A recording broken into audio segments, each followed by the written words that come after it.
Hi, I'm Matt Mercer. I'm the director, writer, and editor of Feeding Time. And I'm Jennifer Sluter, one of the executive producers. And I'm Kevin Sluter, the other executive producer. That's our slate. It was really good. Feeding Time is about a young woman who fills in for a friend of hers on a babysitting job. And she gets to the house and begins to suspect that things aren't quite as they seem. It's a little creepy.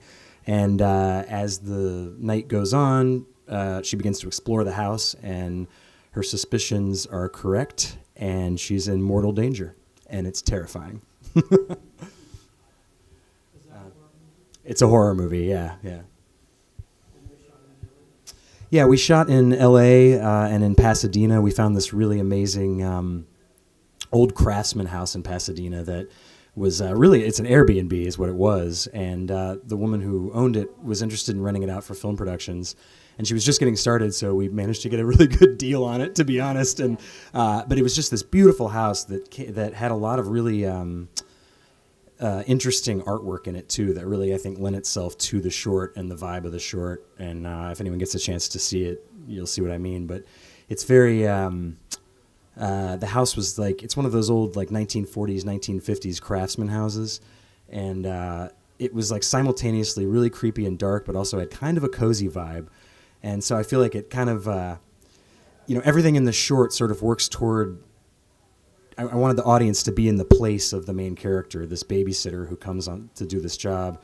And so the house is like a little off-putting, but also like just cozy enough that, you yourself as an audience, I hope, would feel like, oh, I'd maybe stay there to do that. It's all right.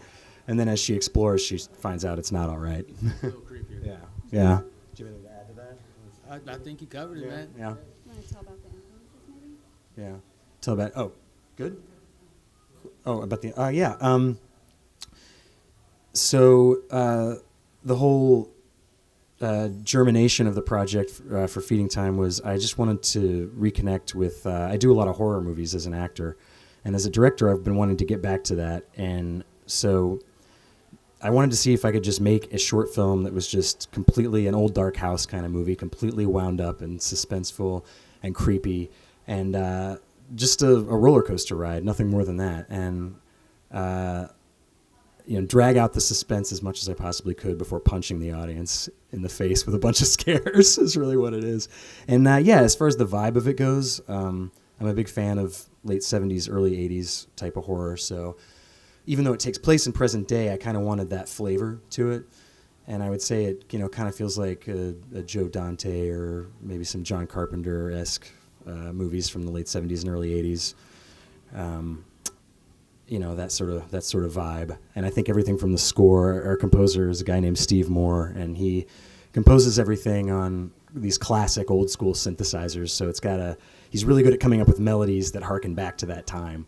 So it's got that vibe, and also, it's just hopefully that kind of classic sort of retro roller coaster ride. Got a lot of humor at the beginning, and a lot of humor at the beginning, and then the action kind of keeps rolling after the suspense is built in the middle, and then it's got a killer ending.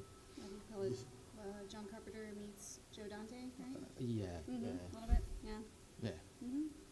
Yeah, I think that's kind of the route I was taking with it. Was like and really like that choice was just because I'm like sentimental. Like those are just the movies I love, and I figured if I'm gonna like test out, can I make scares and laughs work together? I figured that sort of milieu was the best way to go. Yeah, there's been some people interested in it. When I initially made the short, I didn't think of it as a feature at all. I just thought it was going to be a quick 1-2 punch, like quick little short, and that was it. But a couple people have asked about it. There's a couple of production companies interested in that, and the more I've thought about it, and we were just talking about it last night actually, the more I've thought about it, I think there are a couple of interesting ideas there, and I think it'd be cool. Yeah, I think there's a way to expand the story, especially with the when the character first gets to the house, she meets these really weird parents who have invited her to take the job, and I think learning more about their backstory would be an interesting way to go with the feature, because they're bizarre. They're played by two friends of mine who are great actors, Graham Skipper and Najara Townsend, and they do a lot of independent horror films, and they're just wonderful actors. And it'd be fun to do a full feature with them where they play these insane people and learn more about their backstory. It is, yeah. Feeding Time is showing in the Nightmare on Short Street block at the Triangle in Costa Mesa at 6 p.m. Saturday, April 22nd. Nice. Yeah, and we're all over social media too. The website's feedingtimemovie.com, and we're on Twitter, Instagram, and Facebook. We've had a pretty fortunate run of it so far. This weekend we're actually in 3 festivals simultaneously, so we're very, very blessed with that. Newport and Florida Film Festival, and also Julian DeBeek. Yeah, so Yeah, it's been good. Thank you very much. thank you.